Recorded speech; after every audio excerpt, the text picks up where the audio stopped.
വീട്ടിൽ കാടമുട്ട ഉണ്ടെന്നുണ്ടെങ്കിൽ ഉണ്ടാക്കാൻ പറ്റുന്നൊരു റെസിപ്പിയാണ്. സിമ്പിളായിട്ട് ഉണ്ടാക്കാൻ പറ്റും. എരിവൊക്കെ ഉള്ളതുകൊണ്ട് എരിവ് ഇഷ്ടപ്പെടുന്നവർക്ക് ഈ വിഭവം ഇഷ്ടമാവും.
കോവക്ക കൊണ്ട് നമ്മൾ കോവക്ക ഉപ്പേരി ഉണ്ടാക്കും, കോവക്ക മെഴുക്ക് പുരട്ടി ഉണ്ടാക്കും.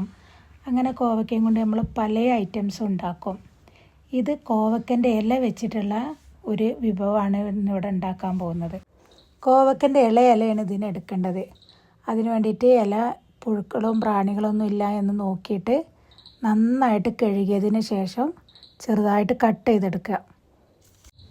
ഇതിന് വേണ്ടിയിട്ട് ഒരു പാനിലേക്ക് ഒരു 2 ടേബിൾ സ്പൂൺ വെളിച്ചെണ്ണ ഒഴിച്ചിട്ട് ഒരു 3-4 ചെറിയുള്ളി ചെറുതായിട്ട് അരിഞ്ഞതും ചേർത്ത് മൂപ്പിച്ചെടുക്കുക. ഇതിലേക്ക് എരിവിന് വേണ്ടിയിട്ട് ഞാൻ കാന്താരി മുളകാണ് ചേർത്തിട്ടുള്ളത്.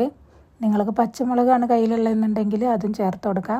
ഒന്ന് ഇടിക്കല്ലിൽ ഇട്ടിട്ട് ഒന്ന് ചെറുതായിട്ട് ഇടിച്ചെടുത്തിട്ടാണ് ഇതിലിട്ട് കൊടുത്തിട്ടുള്ളത്. മുളകൊന്ന് മൂത്ത് കിട്ടുമ്പോൾ നമ്മൾ അരിഞ്ഞ് വെച്ച ചീര അതിലേക്ക് ഇട്ട് കൊടുത്ത് ആവശ്യത്തിന് ഉപ്പും ചേർത്ത് നന്നായിട്ട് ഇളക്കിയിട്ട് മൂടി വെക്കുക.